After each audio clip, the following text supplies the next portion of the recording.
Hello?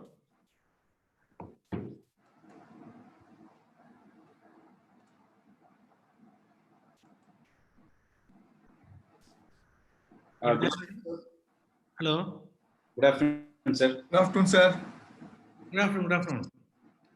Welcome to the webinar. So we are already live on the YouTube channel of the IASM. So may I request President of the Indian Association of Sports Medicine, Professor Armugam, to give us introductory remarks and welcome the speakers and audience to the session. Okay. Very good afternoon to all of you. I am Dr. Armugam, the President of Indian Association of Sports Medicine. It's my pleasure to invite you all for this next set of part of the webinar series on the sports sciences. Today is on sports rehab, and we have eminent faculties from across the globe, and it will be moderated by our own Professor Narasimhan. And I take this opportunity to thank Malaysian Association of Sports Medicine for jointly hosting these seminars and their help in organizing this, and also thank Asian Federation of Sports Medicine for supporting this. And I especially thank Dr. Tyagarajan, who is a coordinator, for his untiring efforts to make this webinar series a success. So without taking much of your time, I invite our colleagues, eminent faculties, and I request the moderator to take over.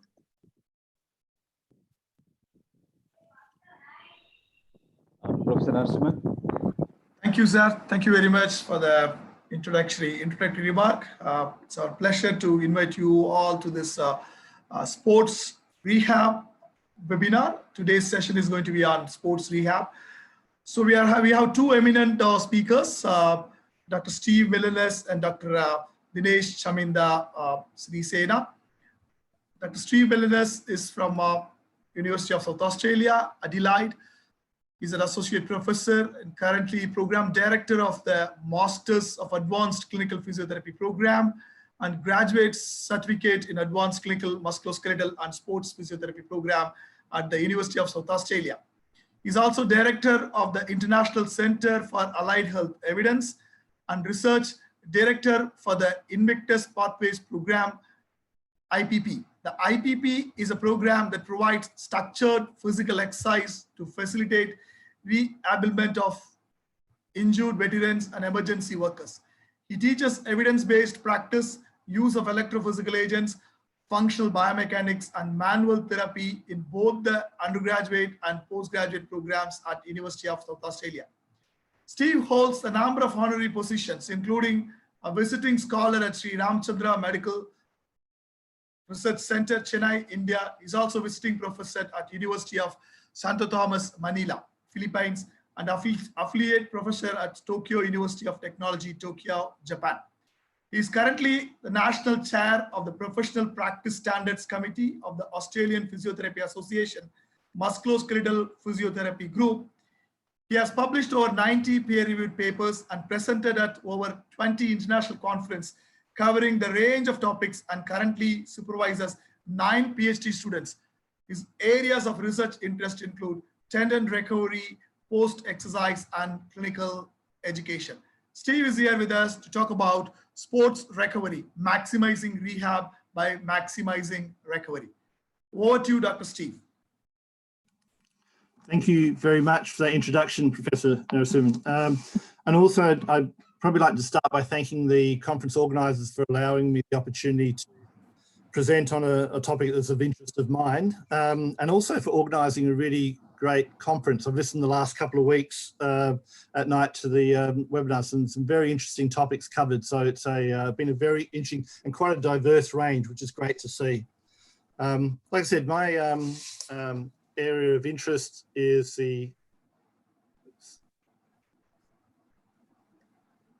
looking at recovery in rehabilitation, is what we're going to focus on.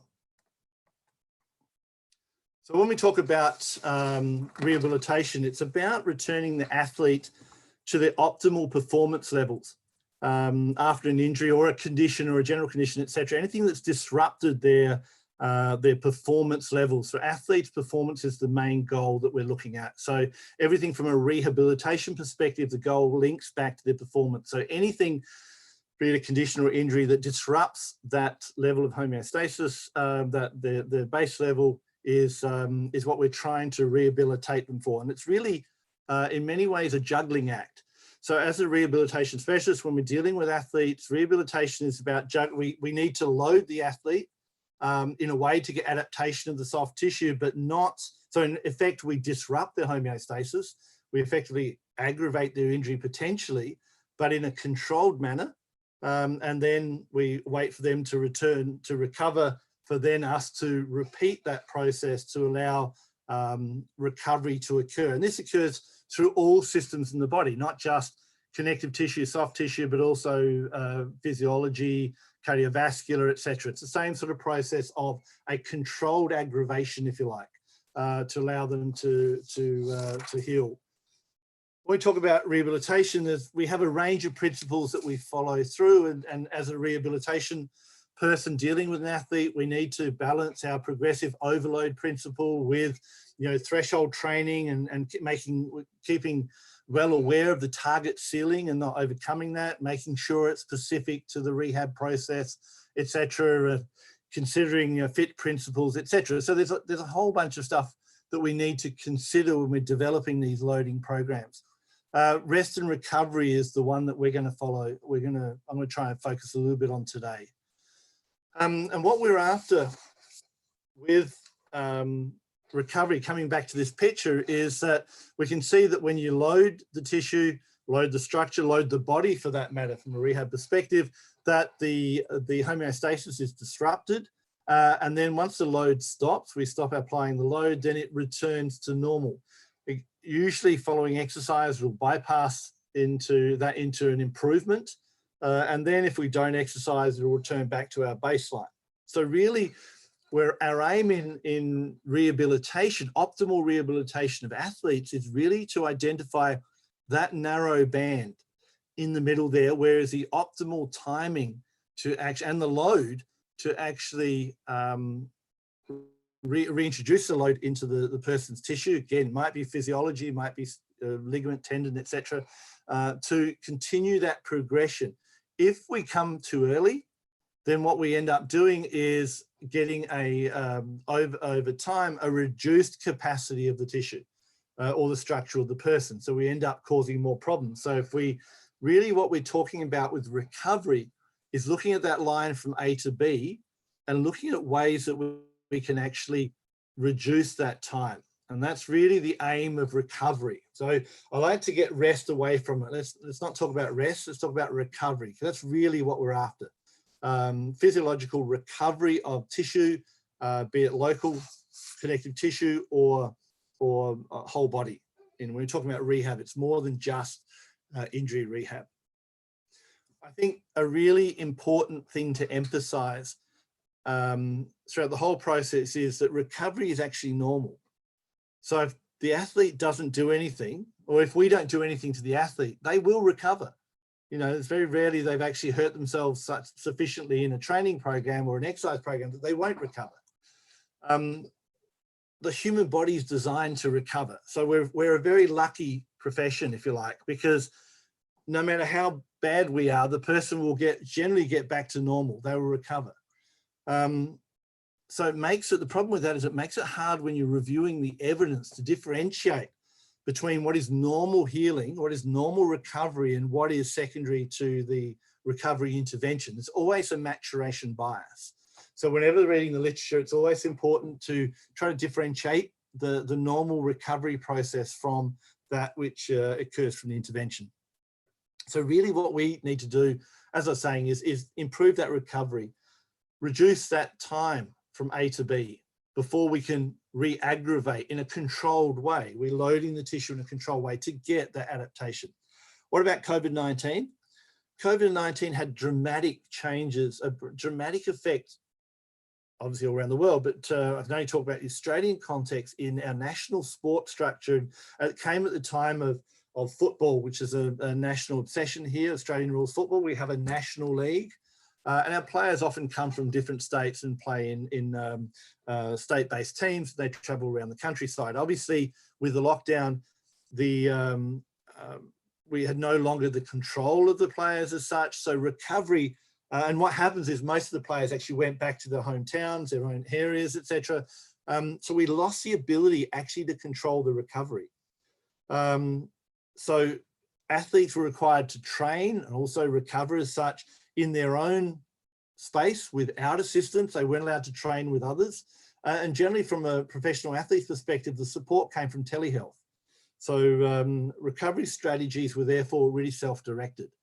And it really meant that we couldn't rely on some of that clinical reasoning from the clinician when you're seeing an athlete during working with the team.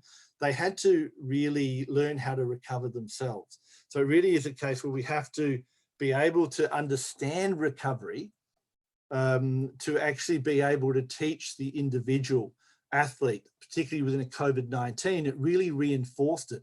And what we're seeing is, a lot of players didn't necessarily recover well during their period off because they really didn't consider the recovery processes. I don't think they were taught well enough myself. But when you look at recovery, I break it down into 4 types. So there's basically 2 categories, and then the combination of those gives you 4 types of recovery that you need to consider when reading the literature, but also involving your own players. So we have local and general recovery is the first sort of category, and that is local being recovery of the local soft tissue structures. So it'd be tendon, ligament, muscle, etc. General being general physiological recovery. So thinking of cardiovascular recovery post-exercise. So there are 2 distinct categories of 2 different areas of recovery. We then need to think of recovery from normal recovery, which is post-exercise in a normal athletic population. As opposed to pathological recovery, which is recovery post-exercise in a population with comorbidity. So it might be diabetes, cardiac rehab, it might be following the flu, it might be following a tendon injury, a sprain strain. So effectively we have 4 types of recovery, which I'm not sure evidence-wise we actually understand across all. We need to be careful when we're reading the literature about extrapolating or translating evidence from a local normal into a local pathological. So the 4 categories, I've talked about is a local normal, which is a tendon recovery following normal exercise, ligament recovery following normal exercise, muscle recovery following normal exercise.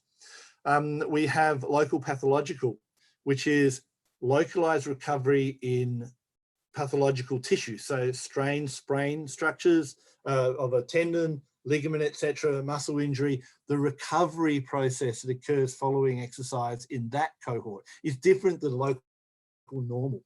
We have general normal, which is your normal athletic recovery from exercise as a normal part of their training process. So looking at loading principles and getting recovery within that.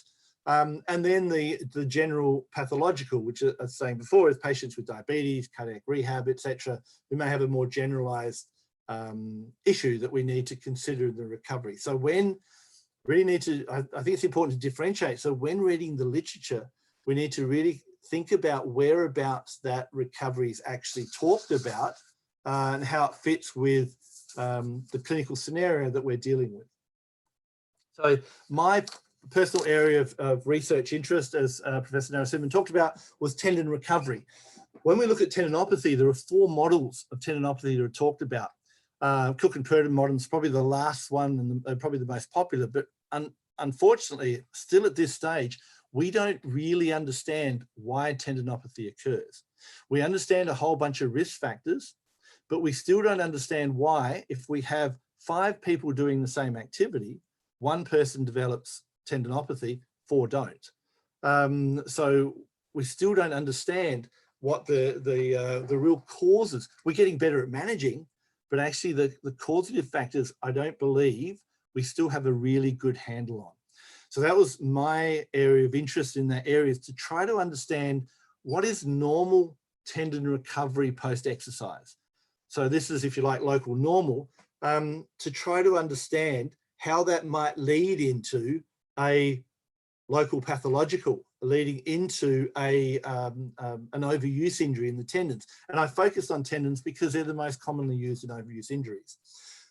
This diagram shows the standard biochemical response to loading, not overload, normal loading of a tendon post-exercise. The tendon itself, if you look at what's happening within it, has both two processes. There's protein synthesis and degradation that's occurring at the same time. So there's parts of the tendon which are growing, developing, synthesizing, laying down new protein, collagen, etc. There are other areas which are degrading, breaking down. And if we look at the red dotted line in the middle, is the point at which you change from a degradation, an overall degradation to an overall synthesis model. So if you combine the two together for the first 24, 30 hours, in fact, the tendon is degrading more than it's synthesizing. As you go through time, the degradation process, which is usually second to an inflammatory cascade, inflammatory process, resolves, and the synthesis now overrides. So, and this is the reason why for tendons, we shouldn't exercise more than every second day, because if we're exercising within that 24-hour period, we run the risk of exercising whilst degradation is the predominant feature.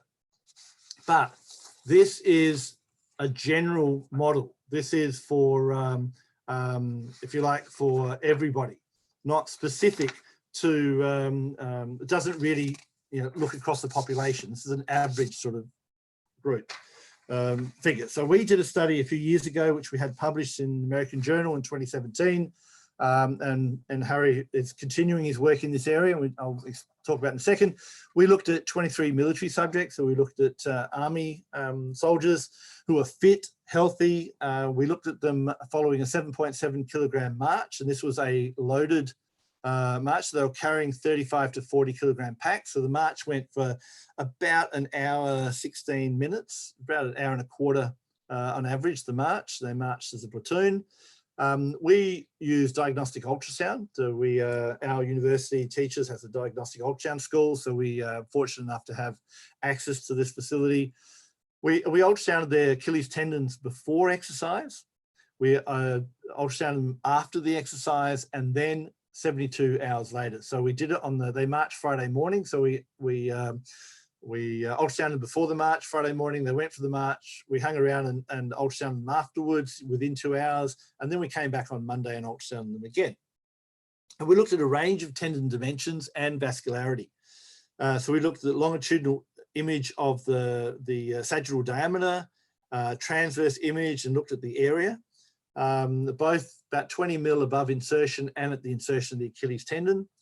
And we looked at, again, vascularity using Doppler with it. So what we found was that overall, following exercise, straight after exercise, there wasn't a significant difference. There was a slight decrease in size of the tendon in area, but there was an increase in vascularity. So about 90% of Achilles tendons, so we did right and left, about 90% of tendons had some vascularity following the exercise, which is what you kind of expect. And generally with we hypothesized that actually with the tendon being almost like a towel full of water, when you draw it out, the fluid, the interstitial fluid is drawn out.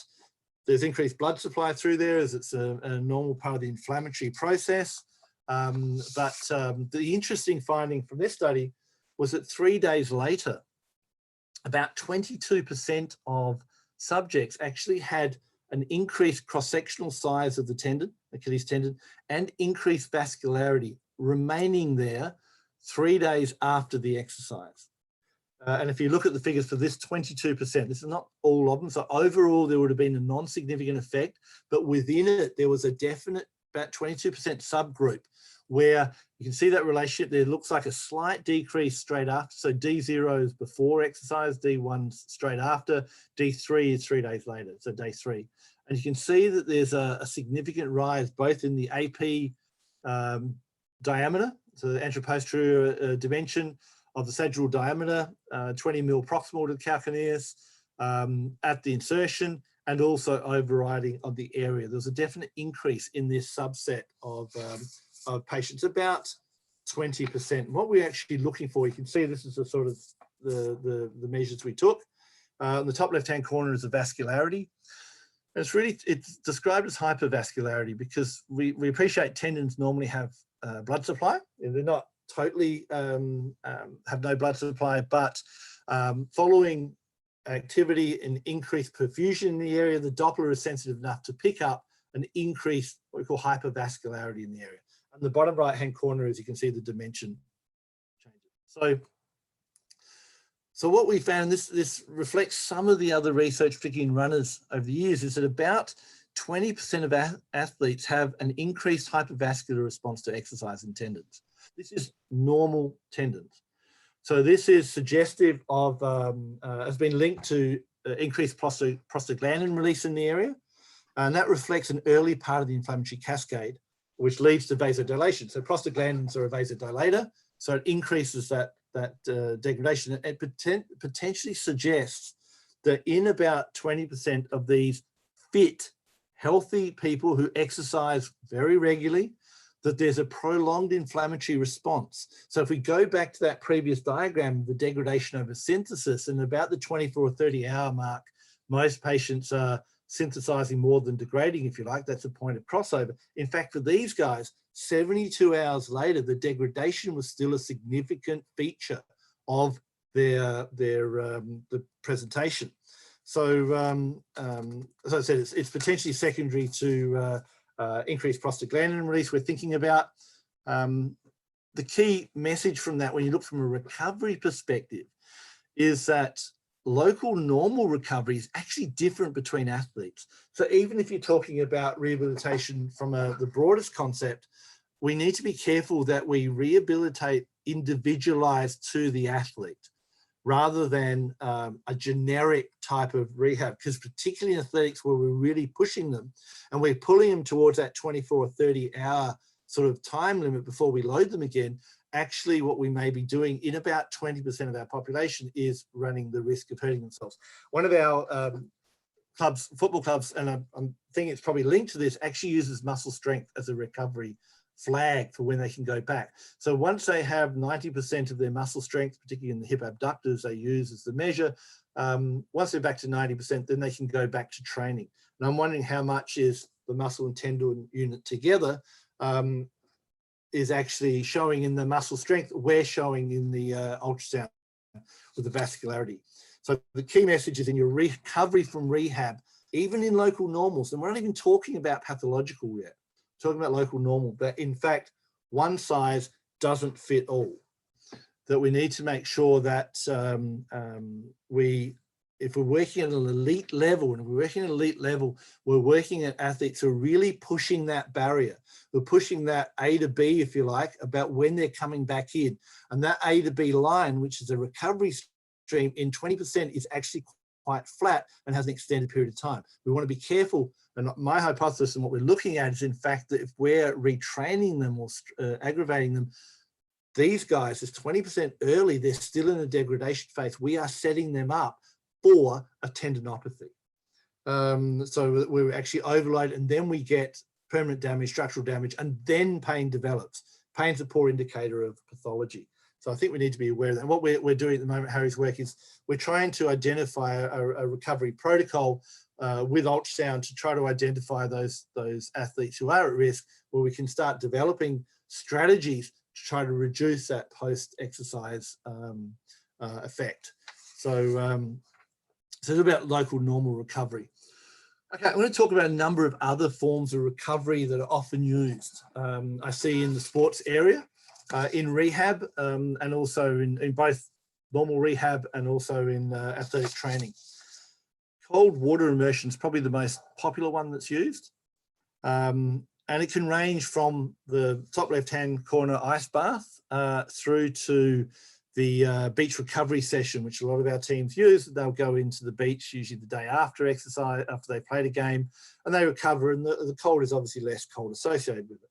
And this is an ongoing debate in the area of sports science in rehab about which one should you use. And I have a number of arguments going at the moment with a couple sports scientists and physios who work with national sporting teams.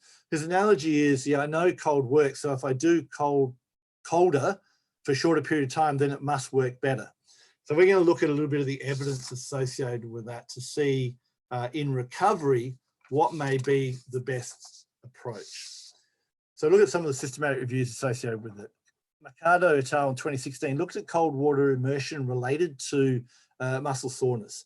So they looked at the relationship between, in the evidence, they found 9 studies for about an N equals 169, for 169 subjects comparing cold water immersion against passive recovery mechanisms. And what they found was cold water immersion has a more positive effect than passive recovery in both immediate and delayed effects.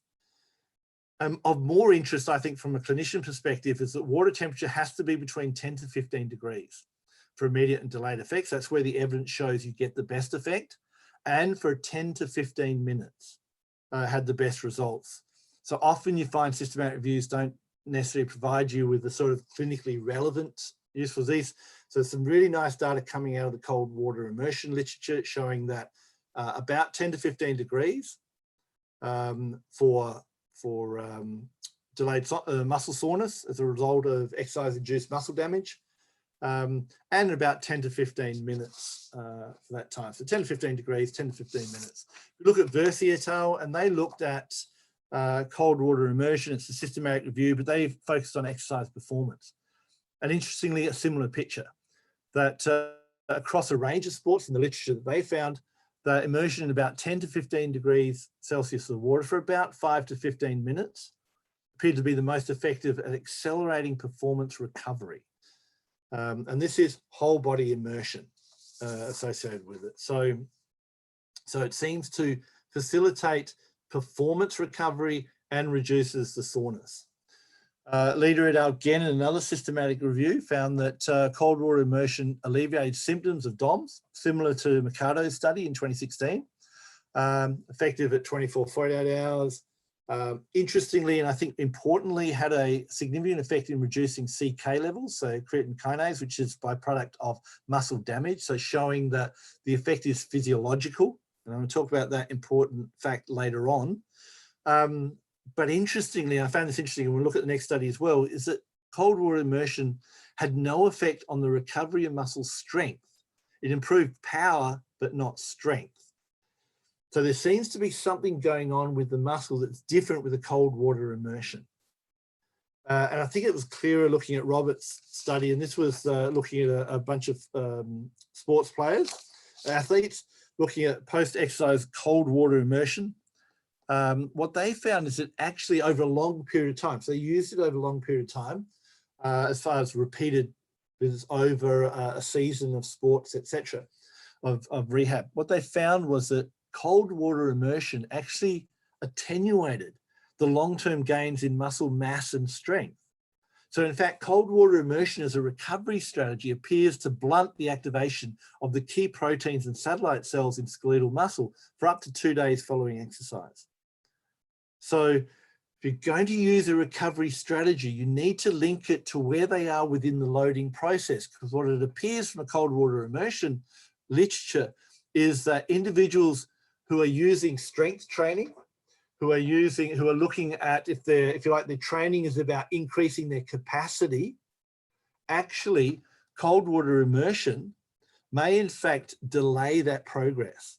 And the suggestion is that following exercise, that in fact the inflammation that results in the muscle that leads to the DOMS, etc., may actually be the stimulus for muscle regrowth that may actually set up that muscle regrowth, the development in strength, rather than neuromuscular. So it's important when you're thinking about recovery such as cold water immersion, something as simple as cold water immersion, that you need to link where it is in their recovery strategy. So if they're exercising or they're rehabbing to increase their potential, their strength, so associated with it, the muscle bulk, that aspect to it, then I would not be doing cold water immersion. If they're at the point where they're maintaining, so in their loading pattern, if their training pattern, etc., they're actually trying to maintain, then I would bring on cold water immersion at that point there, because the effects are unlikely to have, you're not after significant gains in strength, you're actually maintaining what you currently have, and you're trying to recover quicker as a result of it. So we need to be careful when we're thinking of cold water immersion. This is a really nice picture, I think, from Papadikos et al.'s meta-analysis, which looked at mapping the temperature on the horizontal axis there with the effect size in performance recovery with cold water immersion. And again, it reinforces what I talked about before in the previous systematic reviews, is that the effect size is greater from about 10 degrees onwards. In fact, there's quite a few below 10 degrees below the effect size have a negative effect size. So most of the positive stuff and the higher effect sizes are in the studies that use cold water immersion greater than 10 degrees. But like I said, you need to be careful about what you're aiming for. If it's neuromuscular, the activity is skill-based, it's not such an issue. If it's about strength and you're looking at the building strength capacity, then be careful with the use of cold water immersion as a recovery strategy. So we need to think about that when we're also rehabbing local pathological conditions. We're helping with tendons. In fact, some of that inflammatory process that occurs following the injury or following the exercise in pathological may actually be the stimulus to having increased healing in the area. So we need to be careful about the use of ice, etc., post-exercise as a recovery in the local pathological. So I'm hoping my colleagues are listening to this, and I'm hoping we can say, get rid of the ice bath. Stop it. It's not what we're after. Another form of treatment that's out there is whole body cryotherapy. And this is getting popular in athletics, which is exposure to really cold air, about 110 to 150 degrees, 140, 150. Temperature controlled cryo chambers, and generally, obviously, it's so cold that you really can only handle about up to 4 minutes in that environment. The evidence is interesting looking at cryotherapy. It's really equivocal. It's not clear. What we're saying is what the evidence is finding, so the systematic review associated with it, is there are equivocal findings, the effects on whole body cryotherapy, on range of movement, muscle function, and biochemical markers, including CK levels. So it's unclear, does it have a positive or negative effect on function and objective measures? However, it does have a positive effect on the symptoms of delayed onset muscle soreness. However, like I said, functional performance is unclear. So really at this stage, there's inconclusive evidence. Most of the reviews are saying there's inconclusive evidence to support the use of whole body cryotherapy as a recovery from exercise. However, it does raise the issue. Why are we doing the exercise? Why are we doing the recovery? Sorry, why are we doing the recovery? Are we recovering the mind or the body of the athlete? As we could see before in the cryotherapy one, the athletes had reduced muscle soreness, but their functional levels weren't necessarily improved. So what we're seeing there is that in fact, what we might be doing in that scenario is actually treating the brain rather than the body. And what we need to be wary of when using rehab or recovery techniques in rehab is that if we're just doing one, if we're just rehabbing the brain, if you like, with these measures, we want to make sure we're not setting back the body. We're not reducing the physiological. So any measure associated with the recovery that you see from the evidence must have both a soreness, pain, brain aspect, as well as a physiological CK level functional performance measure as well, to make sure that you're actually not helping the brain, but in fact, reducing performance in the body in athletes. And the mechanism I'm talking about here is endorphin pain release. When we're looking at cryotherapy, what you're getting is a massive endorphin hit. The body produces endorphins whenever the body senses pain. And endorphins are sort of morphine-like molecules, serve as an analgesic, and they're either produced via the posterior horn of the spinal cord or via descending pathways through the pituitary gland. So through endorphins, epinephrines, norepinephrines, etc. So really, once we get a large A delta stimulation, when it's sufficient, the body releases endorphins to reduce the pain. There's a natural high associated with it. The athlete feels better. So we need to be careful with our use of things such as ice baths. And that's been our argument with my colleagues, is that they say the athlete says they feel better. Yes, they feel better, but have they actually improved in function? Has the tissue actually improved? as a result of it, or are you just treating the brain? So when you're reviewing your different approaches, you need to make sure that the evidence is clear that you're affecting both physiology and whatnot. What we've shown so far in these is cold water immersion, 10 to 15 degrees, 10 to 15 minutes, has both physiological and pain effects. However, we need to be careful as it actually sets the healing process or appears to reduce the inflammation, which potentially reduces that healing process. So for local or general pathological states may not be that good. Looking at stretching as another mechanism that's talked about. Again, really interesting literature associated with that. Stretching has no effect on DOMS and fatigue. There's a lot of evidence associated with that. Doesn't reduce your injury risk, etc. Some talk, and this is from a systematic review by Dupuy et al. In 2018, some suggestion it might even lead to an increase in DOMS. There is some evidence that when you use it in conjunction with massage or other recovery strategies, there's a potential. But I think we need to be careful that this evidence is really general normal.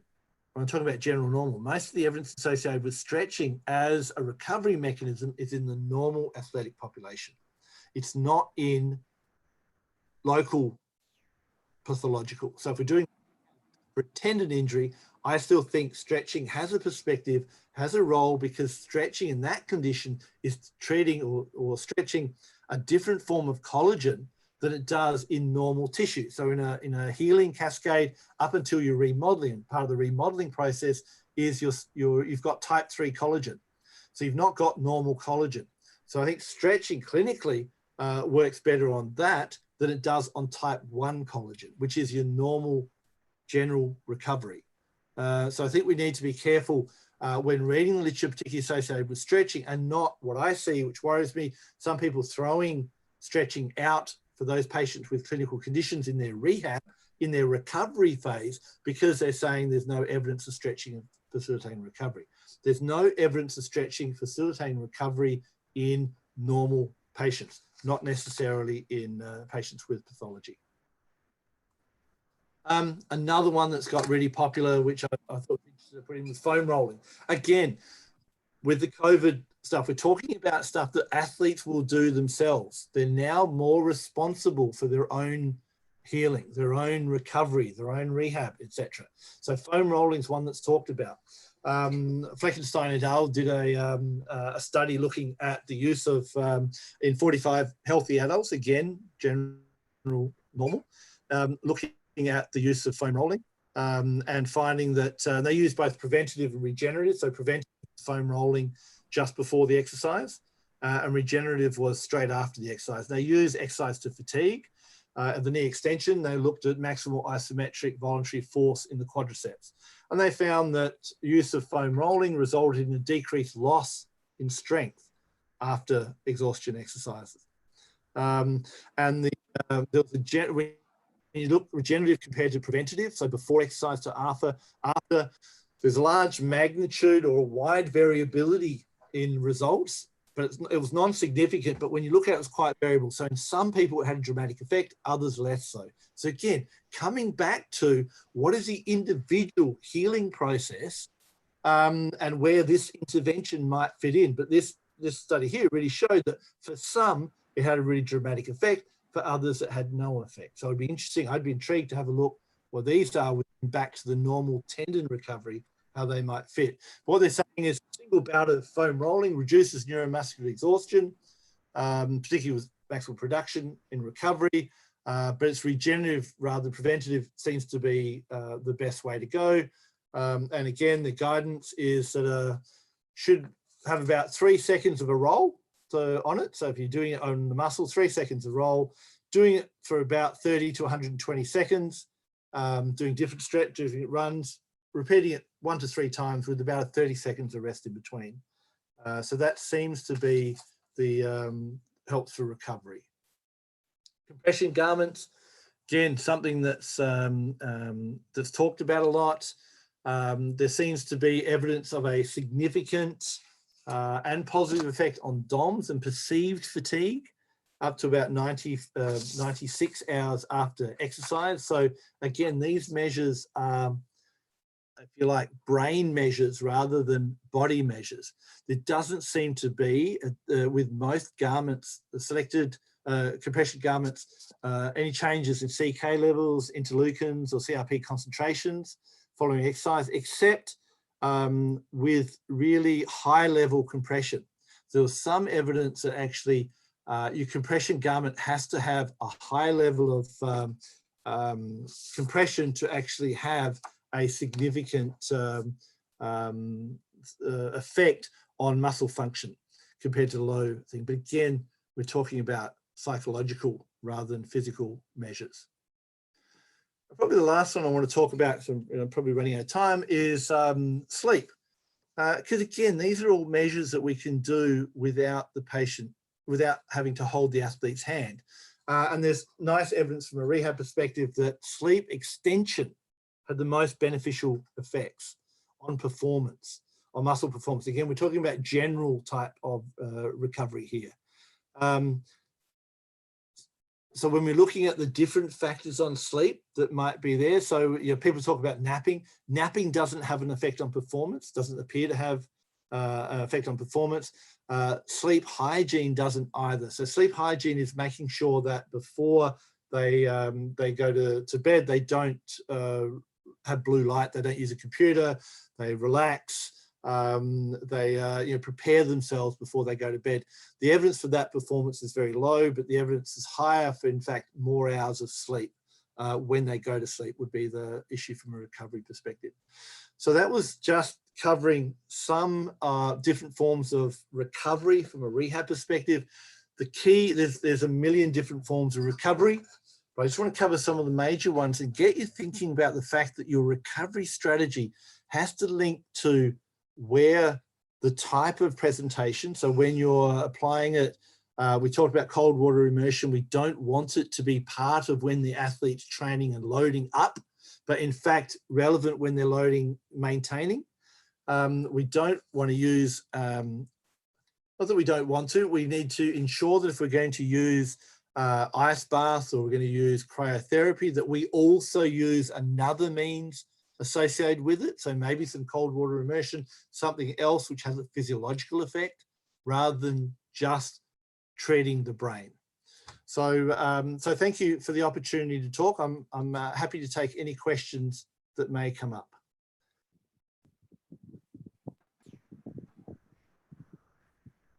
Thank you, Steve, for the wonderful presentation. Maybe, yes. Shah, are we taking up the question now or later, Dr. Tyagarajan? Yeah, we can take up the question now. Let me project the questions for you. Yeah. Some very good questions that I wish I had some very good answers for, but let's have some guidance for it. I think the notion of hours of rest for muscles after maximum strength exercise really links back to what you're worried about from a performance perspective.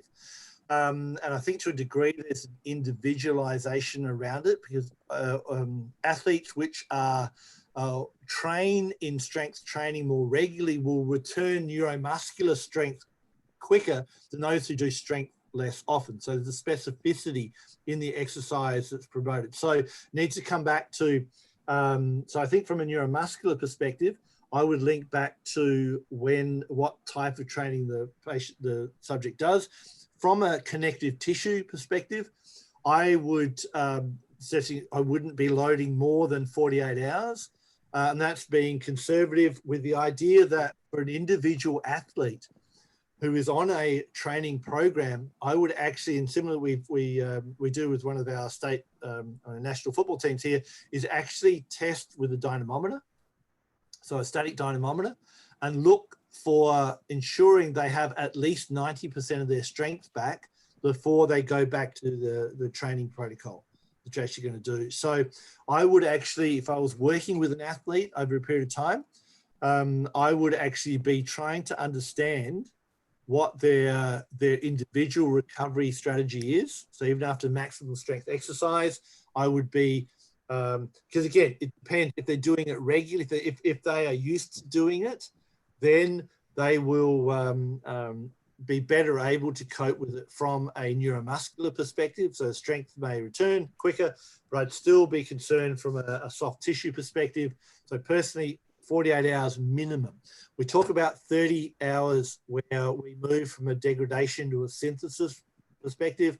And I give an extra 18 hours to be on the safe side, keeping in mind there are still some subjects, some athletes who may, connective tissue wise, still require an extra day or two before you do maximum loading, because not only you're maximum loading the muscle, you're maximum loading the tendon. So I would again, I think at this stage, strength is probably our best indicator. So I would be using maximal isometric against a fixed dynamometer for just a couple muscles to have a look at when they what their recovery is like over 48 hours. And what I would expect is before they go back to training, that they're actually close to 90%, over 90% before you get them back into maximal strength exercise. Hope that answers. What's the right time for optimally loading the tissue after injury? Again, it depends on the number of factors. One will be the irritability associated with the tendon, or the injury, sorry, any tissue. And the irritability is a measure of the level of inflammatory response associated with it. So the right timing for loading the tissue after injury, really what we're talking about in active rehab is really you're loading it right in day 48 hours after most injuries. You should be loading the tissue. The healing cascades, there's a mechanotransduction effect, which is talked about, which is that when you load the tissue, the healing cascade is stimulated. So you'll actually move through the inflammatory cascade, through into the proliferative phase, through to the remodeling phase quicker with optimal loading. So the question is, the optimal loading is right from the beginning, you load, but again, I would be leaving at least 48 hours afterwards. And really after an injury, if they're in the more acute phase, and that will be guided by the level of ache afterwards. So with exercise, the guide I use for level of inflammation, this is no evidence, this is just my experience as such, is that my guide for loading is 2 out of 10. So I'm prepared to accept 2 out of 10 on a VAS scale, 0 being no pain, 10 being the worst pain imaginable. And again, I would not bring in a VAS scale until I got an understanding of the athlete. If I thought they were someone who would tend to underplay their injuries or their symptoms, etc., then I might work them at 1 out of 10. But I'm happy for them to exercise to 1 out of 10 during the exercise. That's the amount of loading that I think is optimal. Not pain-free, so, but actually loading up to 1 out of 10. And I'm happy for that 1 out of 10 to last for a short period of time afterwards, so an ache, but it must be gone by the next day. And then I would wait again 48 hours and then load them again, provided the pain's gone down, the ache associated with the exercise. So we're talking about pain specifically associated with the exercise. When you look at Kelvin and Standish's work in the eccentric loading of the tendons, what they did really well, I think, in the loading was that when they did the eccentric loading of the Achilles tendon, they exercised them to 2 out of 10 pain, was their guide for how hard to push the tissue. Again, these were mid-portion tendinopathies. So you load at about 2 out of 10. That's the optimal load. Then I would monitor that over the next 48 hours. If it lasts for longer than a day, then I would leave it for 72 hours before I load it. What I expect is them, if I'm loading it 2 out of 10 during the exercise, particularly looking at tendons, then they would settle down by the next day. So they might be 2 out of 10 for that afternoon, that day, a little bit of a while afterwards, but they settle by the next day. So they've gone through that inflammatory cascade, which they need to do. The evidence is showing now more and more that controlled inflammation is what stimulates the healing, the loading, the moving into the proliferative phase. Remembering that what you do what they're doing is what's called an inflammatory cascade. It's called a cascade because it sets off the next thing. The inflammation sets off the next process, sets off the next one.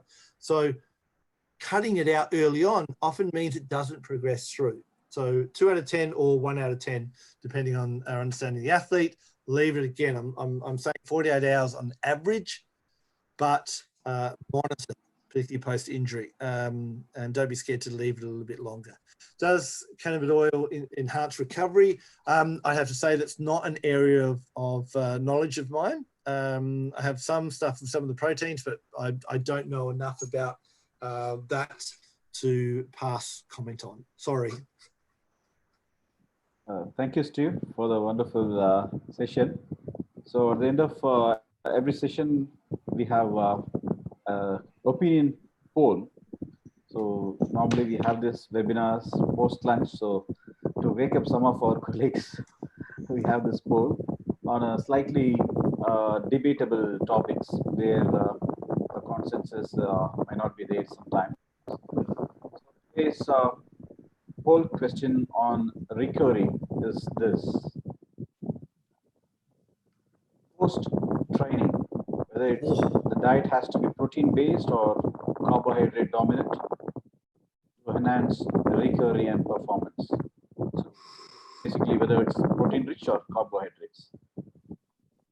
So we see close to 30-50% have voted right now. We share the results in a flash. Wait for a few more seconds. Then we publish the results, and then Steve, you can comment on this also. That's a great question. I'm fascinated to see what the responses are.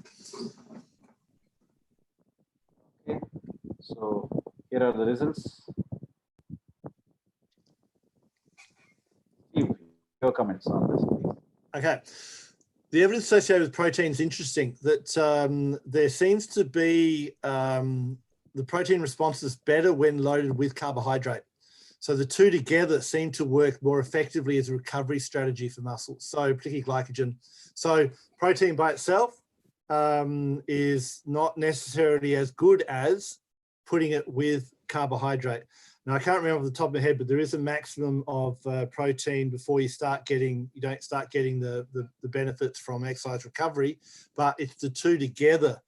My understanding, looking at the evidence associated with protein and carbohydrate, and this is looking at the evidence associated with it has to do with muscle function. So it's very much from a muscle perspective rather than recovery of other tendons, etc. So my understanding, and I'd be happy to be guided by more by smarter nutritional people than myself, is protein and carbohydrate together work more effectively than protein by itself.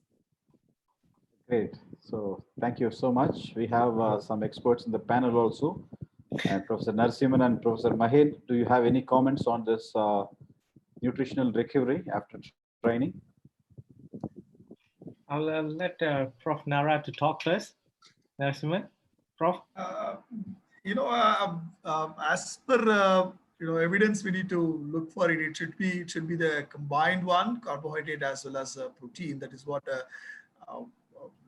the evidence says. But protein rich diet, again, that's what we need to consult the experts. What Dr. Steve said rightly, the nutritionist will be able to guide us. But again, when we say from only the carbohydrate alone, definitely not. We know that.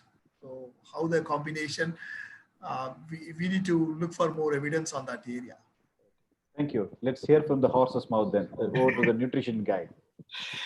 Okay, well, I think Steve and Dr. Nara have mentioned it very well. You can't put one nutrient to achieve everything. You have to have a combination, and it must be done within 15 to 30 minutes. You can't delay the process as well. Recovery must start immediately after the stop of the events or the activities. And combining the carbohydrate is because of the energy depletion, it also cannot be given high dose as well. It's about 4 to 6% only. Do not go beyond that. You don't put 100% of glucose inside. They're not going to work actually, because it's a receptors. It need to be an absorption and everything. And protein works very well for the muscle wear and tear. So definitely the protein and combination with the carbohydrate will work very well. And this is physiologically and biochemically, it works very well for that. They have done studies, many studies, a single nutrient and also combination of food base. I think they have proven that the combination of protein with carbohydrate is the best. Thank you so much, Professor Naren, and over to the moderator, Professor Narasimhan, for thanking Steve and bringing in the next speaker. Yep. Thank you very much, Steve. You very well brought out the concept. We could see your involvement and your area of interest on that. You brought all the evidence from your research, and as well as I'm sure that this will be really useful to reflect on the recovery rehab management. With that, we like to introduce our next panel of speaker. Dr. Dinesh Srisena is a sports, exercise and musculoskeletal medicine consultant based at Kutek Port Hospital, Sports Medicine Center, Singapore. While he sees and treats a wide range of sports-related and general musculoskeletal conditions, his area of interest include the hip, spine, and shoulder injuries. In addition to providing rehabilitation and focused shockwave therapies, Dr. Srisena is also an interventional musculoskeletal sonographer, providing diagnostic ultrasound scanning together with specialized treatments such as ultrasound-guided PRP, prolotherapy, high-volume spinal peripheral nerve injections, and tendon stripping. In Asia, Dr. Srisena is the nominated European Professional Golf Association physician. In addition to golf, he has worked with a number of elite sports, regularly providing medical services for the Football Association of Singapore, the Singapore Sports Institute, and various other events. He was a team physician for the Team Singapore at 2017 Southeast Asia that was held in Kuala Lumpur and 2018 Asian Games. Dr. Srisena is also adjunct assistant professor for the Yong Yu Ling National University, Singapore, and clinical teacher for the Lee Kong Medical Schools. We welcome Dr. Srisena for the next talk. Over to you, Dr. Srisena. Thank you very much for the very kind introduction, and thank you for allowing me to come and talk to you about one of my pet topics, I guess, back pain, and really how it's kind of evolved a little bit. Maybe not evolved, but how COVID might have affected it a little bit. And then I was going to share with you a little bit about some of the ultrasound stuff that we do here in terms of managing and supporting patients with it.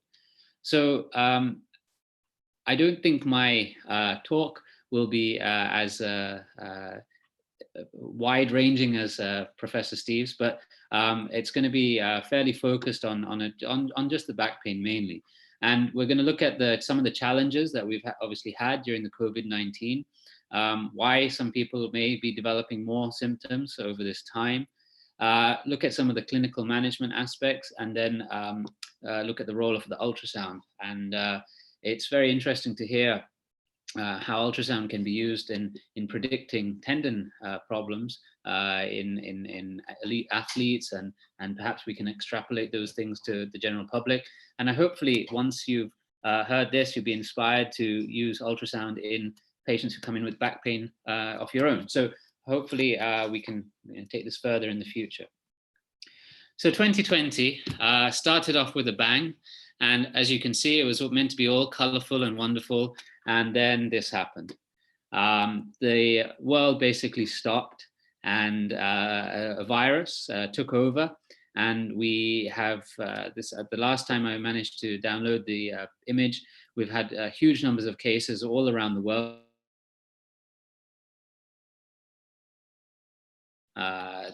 For all of us, but particularly in musculoskeletal medicine and health. Oh, sorry, just one thing to note, I am using our public Wi-Fi here, so it may drop every so often. So please forgive me if it does. So, okay. But what it has exposed a lot of different things in musculoskeletal health. And not only has it made people realize that the importance of exercise and physical activity, and people are therefore exercising who may not have exercised before as a way of coping with different stresses of being at home. But it's also uncovering a lot of how people are able to cope with those stresses. They having never exercised before, or having done limited exercise, they are identifying areas of perhaps weakness and areas to develop.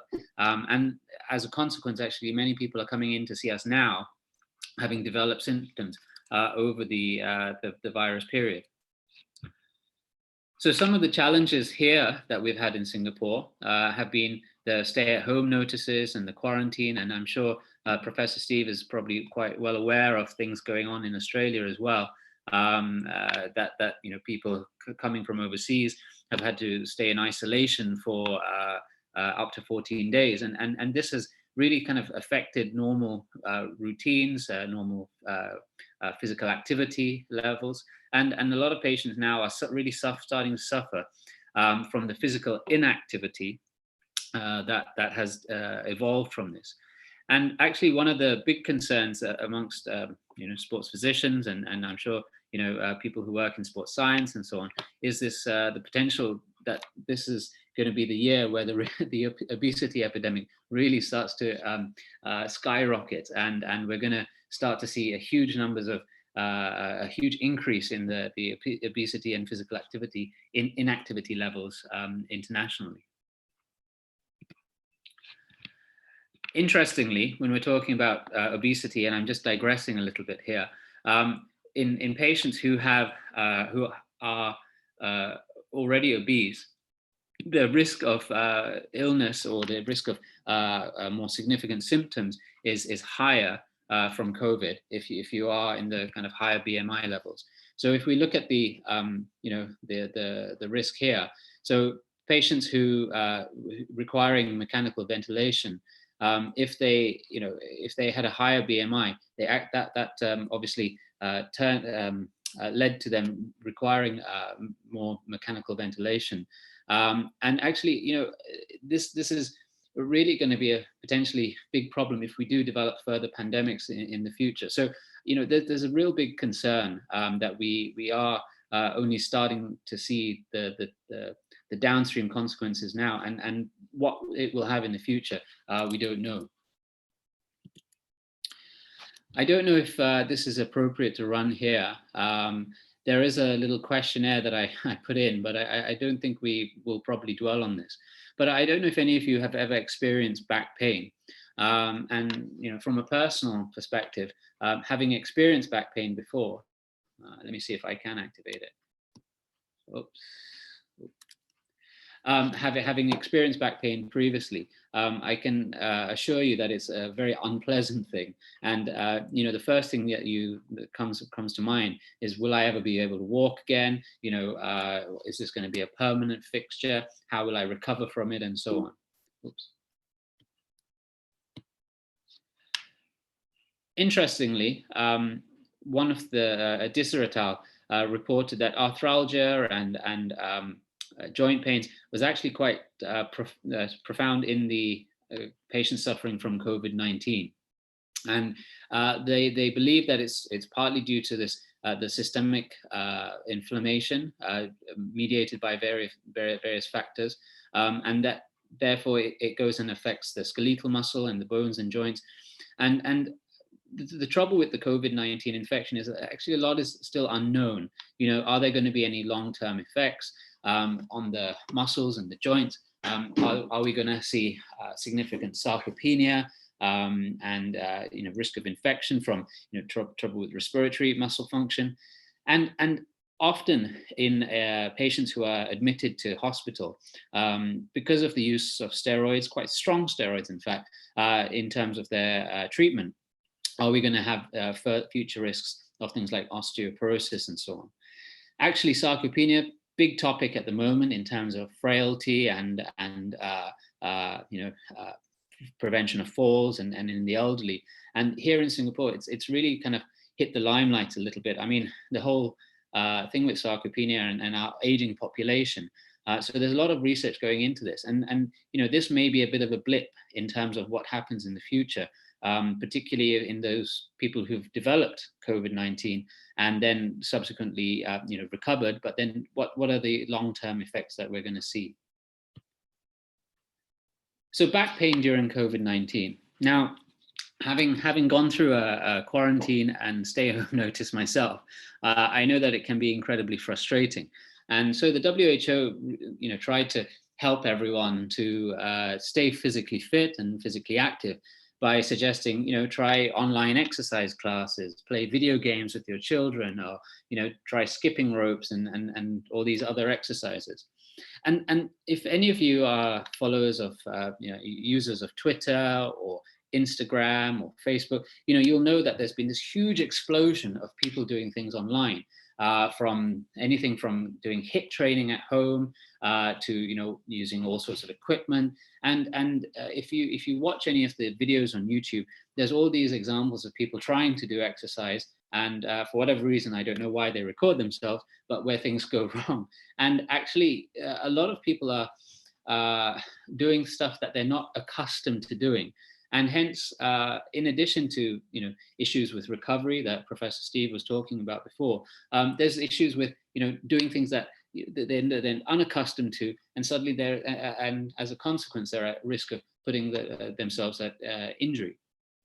One of the big things that has started here in Singapore is cycling. I mean, cycling has exploded here, and the trouble is, people have just gone out and purchased lots and lots of bicycles, and all the shops are out of any sort of equipment, and a lot of the times we know that that's fine if you're going to do short distances and so on, but many people have started racking up the miles, and if you're not going for proper bike fits and making sure that the bike is set up or measured correctly for you, then that you're at risk of developing issues.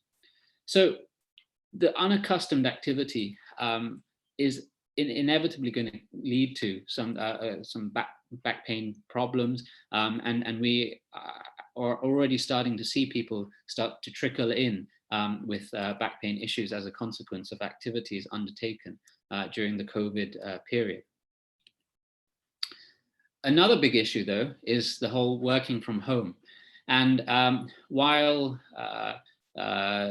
people are quite accustomed to sitting at work desks in their office, or maybe even in the clinic, and things are usually at a particular height, or you have chairs that are suited to those activities. Often at home, things were not set up suitably.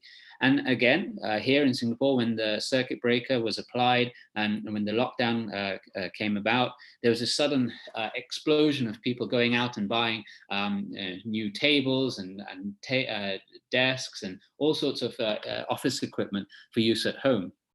Now, the part of the issue with that, again, is that it's not been thought of. It's just been, people have just gone out, done it, and brought it back in because they needed it. But they haven't really sort of sat down and considered, well, I'm a certain height, I'm a certain, I have a certain posture, how do I kind of optimize things for my working time? And so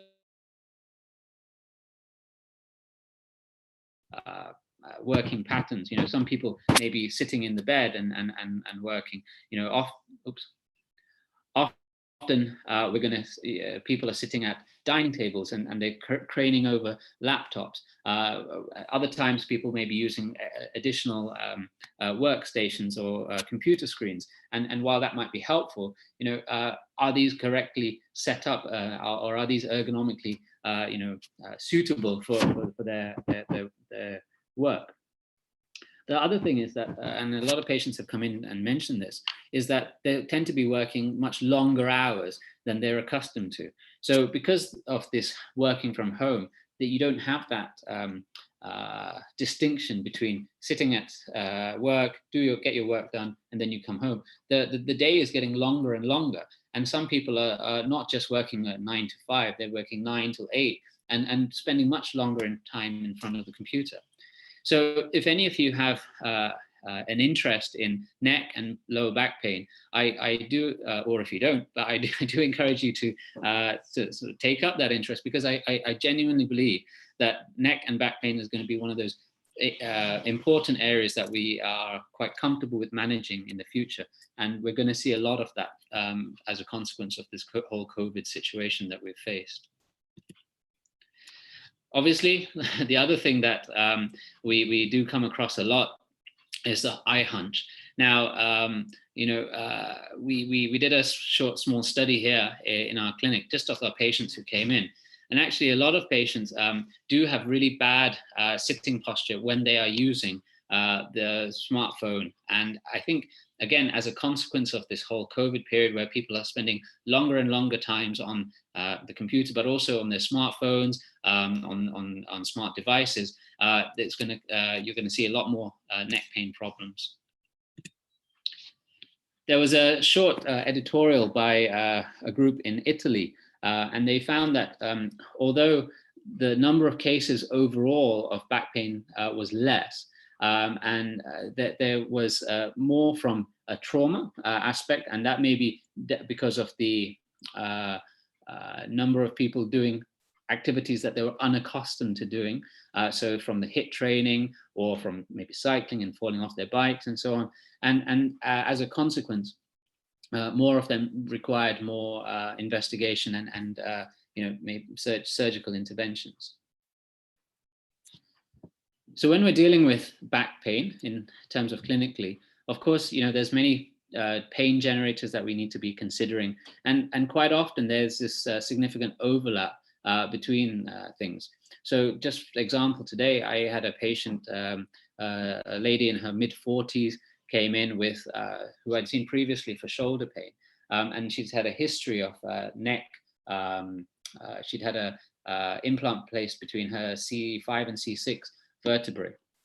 Now, for her, the shoulder had been improved with some rehabilitation and a cortisone injection. Her neck was fairly stable. But this whole COVID thing really kind of triggered things off again, because suddenly she was working from home. She wasn't able to do her normal sort of exercise and so on. And initially it started off with the shoulder, and then it started off with the neck. And there was this whole overlap of symptoms that was, you couldn't really differentiate between what was neck and what was shoulder any longer. And I think in the future, we are going to see a lot more of this. And I think we need to be prepared for this. It's not second wave of COVID, but second wave of musculoskeletal pathologies that we're going to face. So just a few of the things that we might face. So in terms of our clinical management, now I'm not going to sit down and tell you all the nuances of what to look out for in a history, or your observations, your movements, and so on and so forth. But when I was sitting and thinking about how we approach our back pain and how things are going to be different in the future, and what is going to be the new norm, one of the things that I thought about, well, how are we going to use telemedicine in terms of assessing back pain?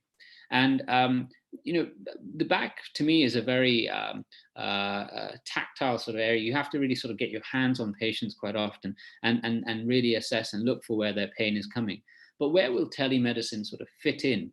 Will we be able just to have a look at posture? Can I just get the camera turned on the patient and ask them to sit for a few minutes and just have a look at their sitting posture? Can I get them to stand and maybe kind of do some back movements and see what's going on?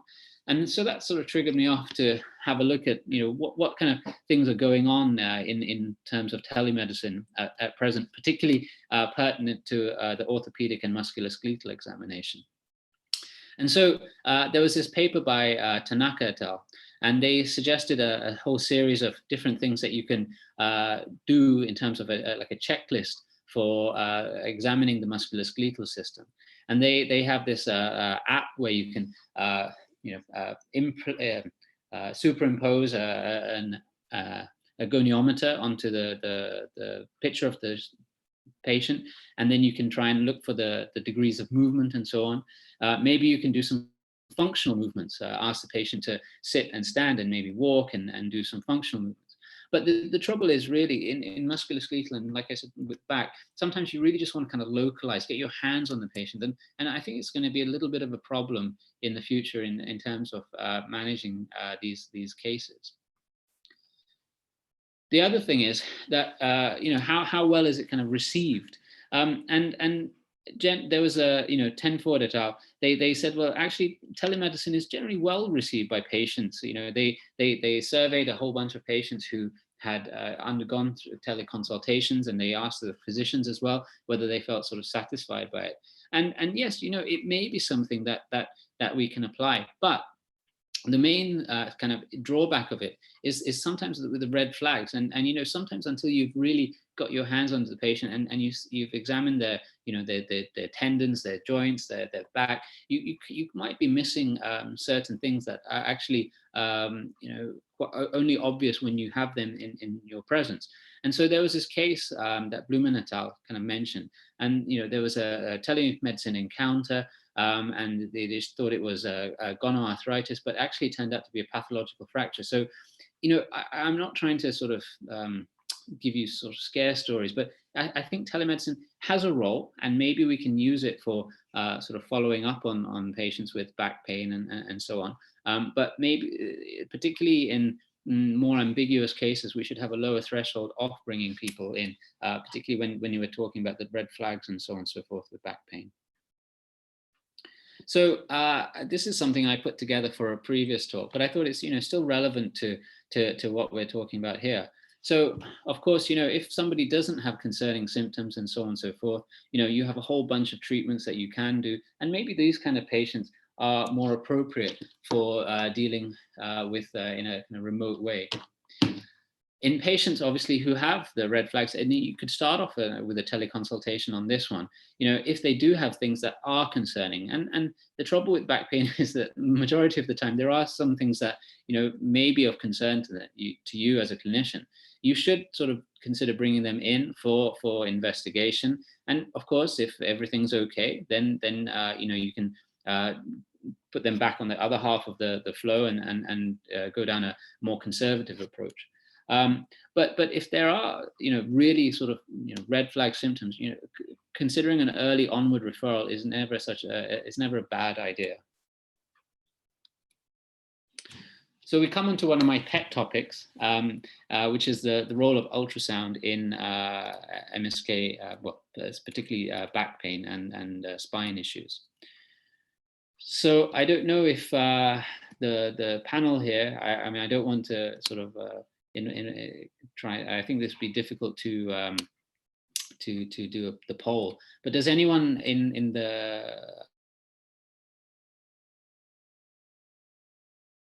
back? Is anyone involved in it? Is there anyone who does, or maybe I'll just carry on? Oops. No. Okay. So I'll just carry on, and then maybe we can have a discussion about it later on. Oops. So ultrasound in back pain is very, very useful, and there needs to be particular reasons for doing so. One of the main things that I've found is often with older patients who find it very difficult to maintain a certain position, say in the fluoroscopy suite or on the CT, they find it very uncomfortable. And one of the benefits of ultrasound guided procedures for older patients is that it's fairly quick. You can sort of prepare them beforehand. You pre-scan and so on and so forth. And actually, it can be quite much more comfortable for them to undergo an ultrasound guided procedure rather than something under fluoro or X-ray, because it's much quicker. If there's situations where there's diagnostic uncertainty, so I'll give you an example. We had a elite water polo player some years ago, and we weren't sure quite where this pain was being generated from. And because of the speed and accuracy of using ultrasound guided injections to mitigate the pain symptoms, we were able to identify where this pain was coming from. And then as a consequence, we were able to sort of go through further management with him. Radiation is a concern for some people. And so if you're doing things under fluoroscopy or under X-ray, CT guidance, there's repeated exposure to X-rays. And as a consequence, may not be appropriate for everybody. And so, ultrasound doesn't have any of that sort of risk. You can often do sort of same day treatments, and you can do multiple joints or levels at the same time. But of course, there are certain things to consider, in terms of your service. Do you have it in a ultrasound suite? Do you have it in the outpatient setting? And because of the sort of speed that the speed of doing the injections, often you don't need to have overly specialized equipment for it. Actually, ultrasound guided procedures for the spine are very efficient in terms of time as well as for the patient. So in terms of the clinical reasons, if the patient has pain in the sacroiliac joint, if they have cervical or lumbar radicular symptoms or facet joint, these are some of the things that you can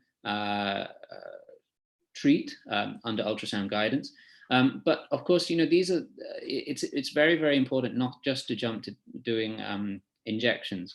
And so prior consultation and consideration of what else can be done is important. Do you need to do your appropriate investigations? And have you exhausted your conservative management, or have you at least, broached the subject that even after the injections, patients still need to continue with their conservative management?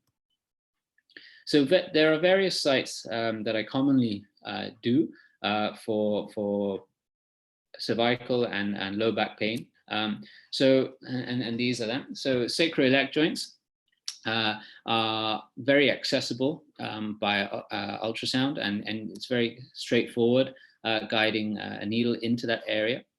It can be used for cervical nerve roots and facet joints. And it can also be used for medial branch nerves in the lumbar spine.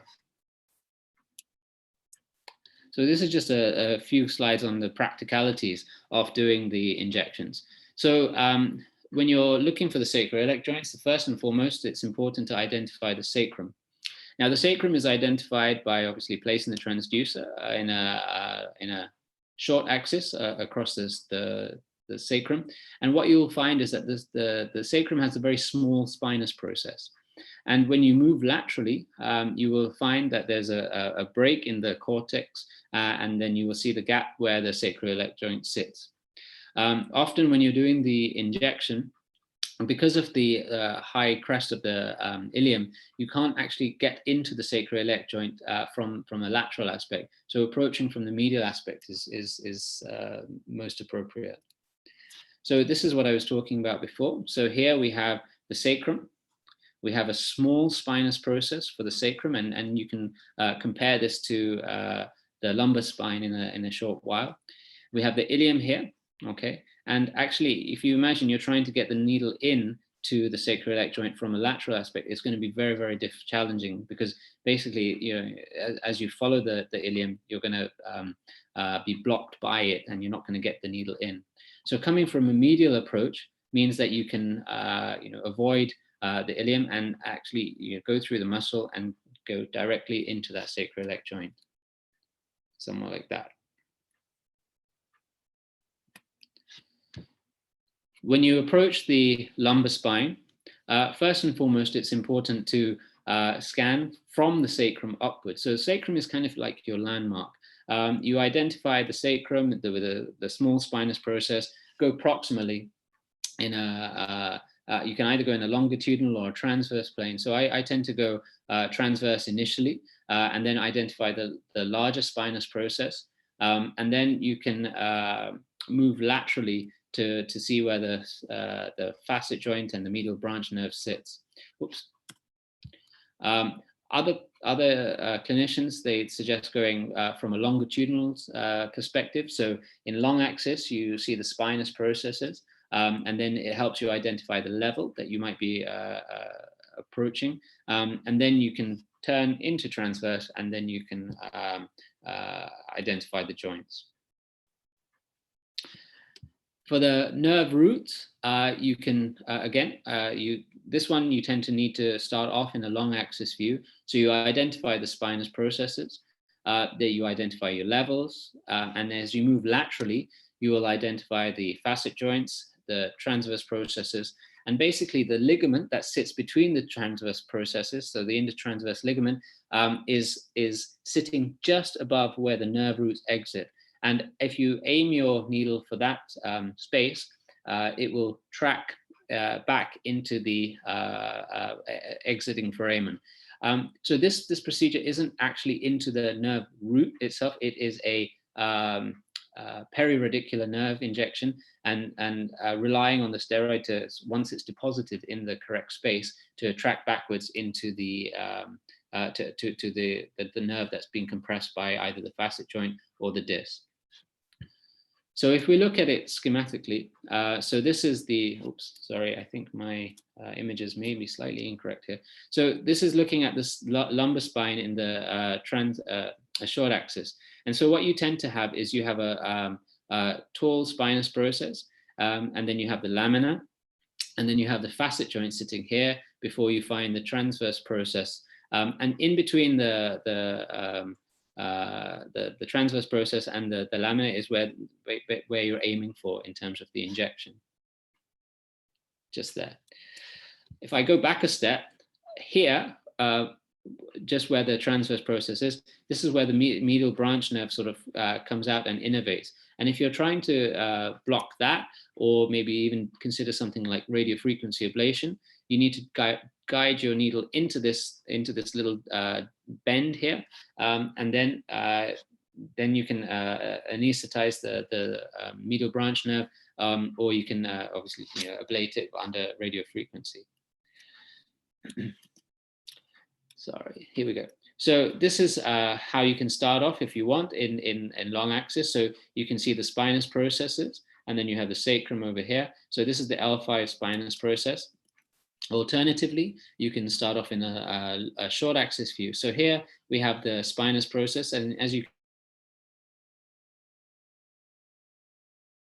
it's a much taller spinous process. And as we go laterally, so we have the lamina here, and then we have this little divot, little break in the cortex. Oops. We have this little break in the cortex where we have the facet joint. And this is basically the target for our injection. And so this is the same on the other side. So, tall spinous process, we have our facet joint here, and down here you can see the transverse process. And basically what we're aiming for is that gap. Now, you're not typically going to be able to get the needle directly into the facet joint because it's a very, very tight space. So even under fluoroscopy or under CT guidance, it's going to be very, very difficult to get it, too far in. But what you're trying to do is get it as close as possible to the joint. And once you inject, you're aiming for that steroid and anesthetic to track into that space. If we look at the, so this is for the nerve injections. So here is a small schematic. So we have our spinous processes, we have our facet joints, and then we have our transverse processes with the ligament running in between. So if we move laterally, what we'll eventually see is our transverse processes. And if you look very carefully, you can probably see the intertransverse ligament running in between. So it takes a bit of a higher resolution ultrasound to do so. And what you're aiming for is to go inferior to that ligament, and you inject in that space.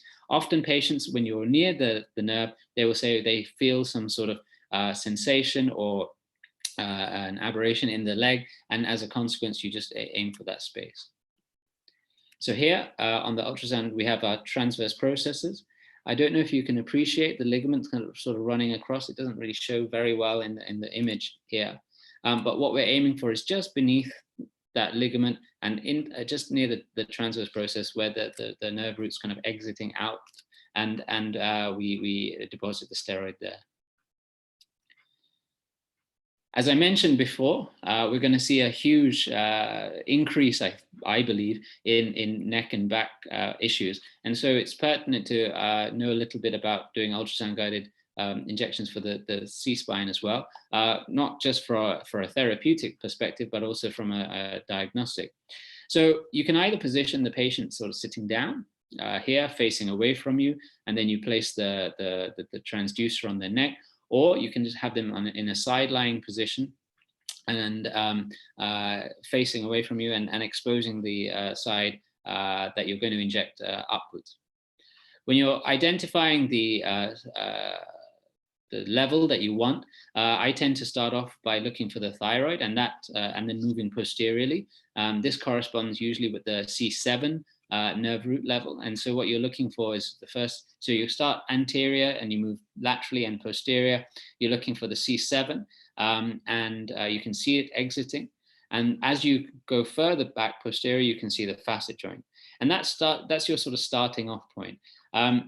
The C7 is the only one that hasn't got a anterior process to it where the nerve root exits. And then as you go further up, you can count upwards and you can see the C6, a little bit more anterior, which has an anterior and posterior process, and so on and so forth upwards. And so this is what we tend to see. So if you have the C7, it has a large posterior process, but it doesn't have a significant anterior one. The C6 one has an anterior and posterior process. And what you're aiming to do when you're doing the injection is you're aiming to come from behind, so from a posterior aspect, and you're trying to deposit the steroid as close to it or close to the nerve as possible. Again, often patients will say, as that you're doing the injection, they have a sensation down the arm, and this sort of confirms again that you're in that sort of right area. As you move posteriorly, what you will again see is a small break in the cortex, and this represents the facet joint. And again, coming from a posterior perspective, you can aim the needle into as close to the facet joint as possible, and then perform the injection. The only thing to really mention about the nerve root injections is, of course, the vascular aspect of it. So the vertebral arteries and everything run very close to the C6 nerve root. And it's very, very important when you are assessing the patient getting them prepared for the injection, that you check for Doppler signal, so for blood flow, because if the vessel is very close to the nerve, there is obviously the risk of injury and therefore the risk of stroke. And so it's important to scan them before doing the injection well in advance so that you can prepare for the injection. And if need be, then you can adjust your plane of approach, or you can keep your Doppler on during the procedure and so on. And really this is the key. Once you get to the C7 level, it's no longer so much of a problem, but C6 upwards, that's something to consider for sure. Some of the challenges of doing ultrasound-guided lumbar spine and cervical spine injections are obviously with obese patients. It can be challenging, particularly for needle depth and visualization. In patients who have maybe things like previous operations or scoliosis and so on and so forth, getting accustomed to the nuances in terms of scanning and guiding the injection is important. And this is why I think it's really, really important to see the patient well in advance, scan the patient before doing before the procedure day, and then actually prepare them in advance. In that preparation, of course, it's very important to counsel them and manage their expectations. Just today, I've had a couple of patients come in for their assessment before the injection, and the expectation is that it's going to completely absolve them of any responsibility in terms of doing any rehabilitation and so on and so forth, but also completely clear up their pain symptoms. And often the reality is that if somebody's got quite severe pain, you may not entirely eliminate their pain symptoms, but you may make things more livable. You may enable them to undergo the rehabilitation, and it may avoid the need for surgery, particularly if they're high-risk individuals. So, managing expectations is very, very important, pre-assessment is key. Just to cover a little bit about steroid, obviously with the whole COVID situation, there was a lot of concern about giving patients steroid injections. And generally the consensus seems to be that if it's necessary, we should go ahead and do it, particularly if it's under guidance and, it's into a particular area. Of course, there is some concern about general systemic steroids. So, giving people high dose prednisolone or dexamethasone and so on. And of course, when you follow those kind of prescribing habits, there is this immune suppression and increased infection risk. However, there was a review by Cohen et al, and they said, judicious use, using the minimum effective dose, and avoiding repeat treatments unnecessarily means it's okay to give out these treatments in situations where it's needed. And indeed, the chapter of pain medicine from the Academy of Medicine here also advocated that if the patient genuinely needs it, we should go ahead and give it. However, obviously, you need to counsel them of that maybe slightly increased risk of infection, and that we shouldn't be repeating it unnecessarily.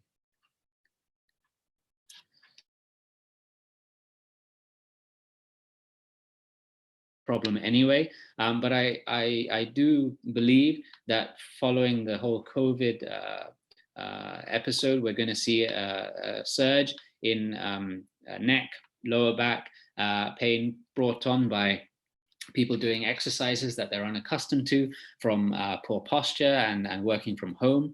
Telemedicine may be something that's possible in terms of following up patients and checking up on them, but there are some concerns in terms of, particularly with red flags and so on. What should we be looking out for?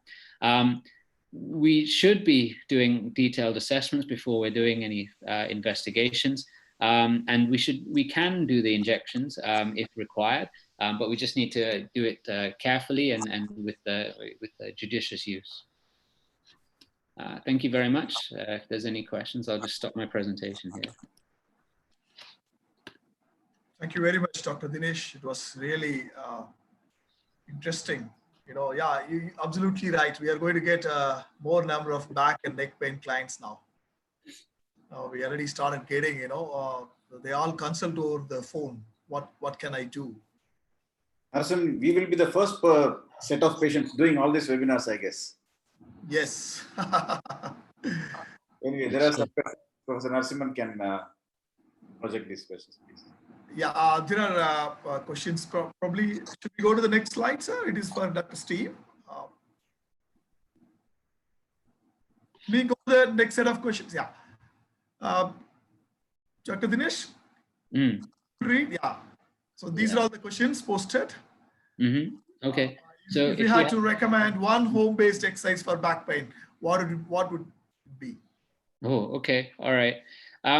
So I think that's a fairly leading question in that, is there one shoe that fits all? And, following Prof. Steve's presentation, we can conclusively say that there is not one exercise that's is suitable for everybody. And it needs to be done on a case-by-case basis.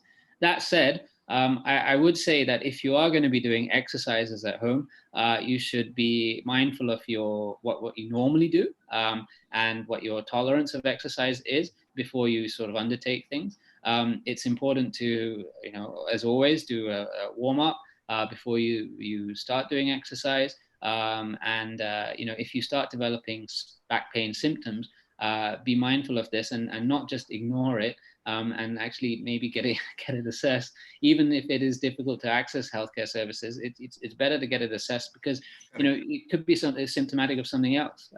You might think it's just musculoskeletal, but like I said, you can develop.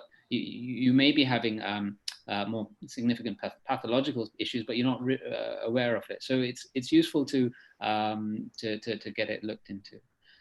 So yeah, sorry, I'm going to have to say I can't recommend one simple exercise for back pain because it needs to be done on an individual basis. Yeah. Yeah, correct. Yeah, one size doesn't fit all. Yeah. Correct. Yeah. Can USG detect deep muscle strain for the back? Strain of the back? So ultrasound in terms of spine isn't so useful in terms of a diagnostic, but it can be used for therapeutic. I did mention before that it can be used for diagnostic, and you can use it to guide local anesthetic and so on and so forth to particular spots that you may be concerned about. But in terms of informing you if there's a significant pathology or not, it's not so helpful for that. So the case that we had before, the water polo player who had the back pain, we'd already taken him through a number of investigations. He'd had an MRI scan of his back. He'd had various treatments provided by the physiotherapist, individualized to him, not one exercise fits all. And so the trouble for him was that there wasn't any specific thing that was improving things for him. So we needed to kind of identify where this pain was coming from. So using the ultrasound guidance, we were able to isolate the various anatomical areas for him. So we went for the facet joints first of all, and then we went for various muscle groups, and by doing so, we were able to see where this pain was coming from. And so I think that's really where ultrasound has its purpose and benefit in musculoskeletal back pain. But I don't think it's so useful in terms of detecting muscle strain. If you are concerned about a muscle tear, then maybe you can identify that because you'll see the hematoma and you may see increase in vascularity and so on and so forth. But a strain, I don't think you're going to notice much difference. So the third question, how do you manage acute on-field back pain or spasm? Okay, all right. So I'll give you an anecdote here. So I was once working with the European Golf Association in Shanghai, and we had a player who was on the driving range, decided that the back pain that he experienced some weeks prior was okay, and then he'd come to this very high-level elite tournament, and as he was swinging his club, boom, he got back pain, and that was it. He was completely incapacitated, and we basically couldn't get him out of from the driving range. And only a few doors, a few bays down, there were all the world famous golfers, and everyone was taking pictures, and it was it was a terrible scene.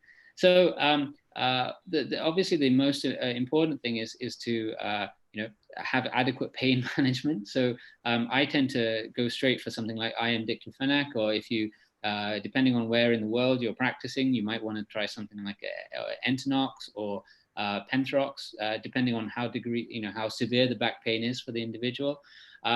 You can try things like applying heat rubs and everything like that. But the main thing I would say is get the individual out of that field of play, get them into a nice, safe medical room, and then you can assess them rather than wasting time too much on the field of play. So get them out, make sure that, if you're worried that there's a significant spinal trauma or something like that, you need to immobilize them, and you need to take them out on a stretcher, and get them to the medical room, assess them properly, and then you can decide what's the best course of action. Okay. That's interesting. Yeah, the assessment is very important. We need to find out the cause, the root cause. Correct. Yeah. So do we have a poll now? Okay, I didn't set up a poll. Okay. Yes. Yes, So that's the poll question today. Flexibility or strength, which is more important in preventing or managing rehab of the back pain? So we have some responses coming in.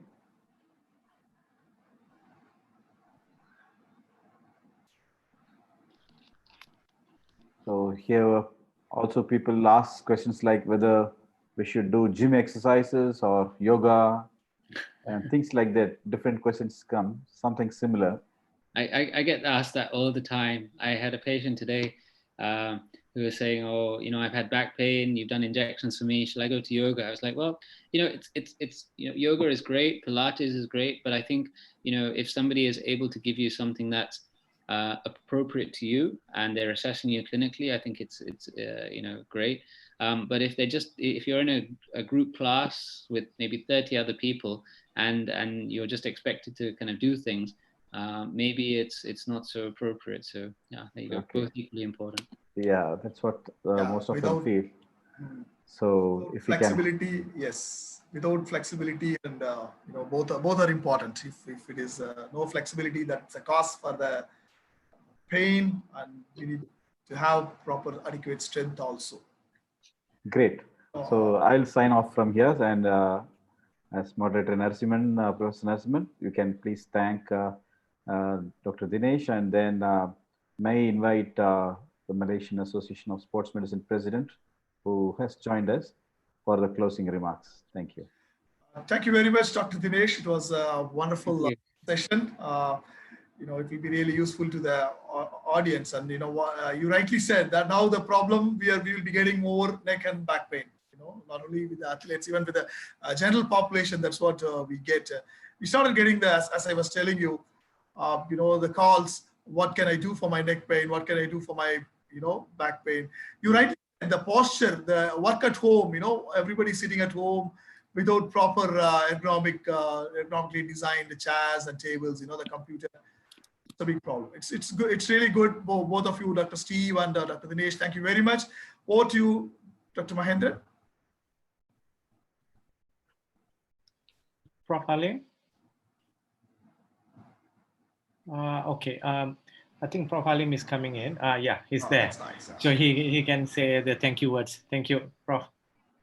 Yeah, thank you very much, everyone. I must say I enjoyed the talks that were delivered today, and it's very relevant to sports medicine, especially nowadays. And it's kind of good to have an overview on what works in the recovery and what doesn't, or what are inconclusive. So I have learned quite a number of things there, not because in our scientific world where research and evidence-based is like an important thing, we have always got this. Sometimes we think this is the right thing, and the next day someone comes and debunk your evidence with a new evidence. So it's good to have an overview, someone neutral to see throughout all. And you know, for example, critically looking at whether cold immersion helps, whether all this cold therapy really works or not, or maybe perhaps they work in a certain condition rather than a formula for all. So I would like to congratulate all the speakers, and I do enjoy the talk on ultrasound, the use, and the back pain during this COVID-19 era. I would call it an era where people now start to exercise, not the common thing that they used to, and they end up with back pain. That's actually, yeah, something nice to share. Although in my clinics, I haven't had those people coming in, strolling in for back pain, but I'll keep on a watch on this one. So I would like to say thank you very much again to the organizer, to all the speakers. I think you guys have actually done such a remarkable, very commendable effort and work. And I would say that until now, I have not seen any major flaw. And you guys have been wonderful, Dr. Tiaga and all the team behind the scenes, Prof. Mahin, Prof. Arumugam and the team. So you guys are extraordinary. So from the Malaysian Association of Sports Medicine, we thank you very much, and we are very satisfied. We are very happy that we are working with you all in such a great seminar. And I'm looking forward to actually do one from our side and calling you guys in. And you know, all the speakers, please, Mahin, please keep them in touch so that we can call them as well in our seminars as well, in the webinars, sorry, in the future. Thank you very much, all. Well done. Thank you. Thank you, Professor Mahen. And tomorrow we have this program, our final webinar of this series of webinars on high performance, where Andrew Gray from South Africa will be moderating, and as well as he will give a talk about high performance science. We have Dr. Raja Mohammed Firad Raja Adin, who will be talking about safe return to training and competition. And Mr. Zuckerman, he'll be talking about optimizing effective training for high performance sport. So some high voltage academic activity tomorrow also. So Yep. see you all tomorrow, same time. Thank you. See you. Bye-bye. Thank you.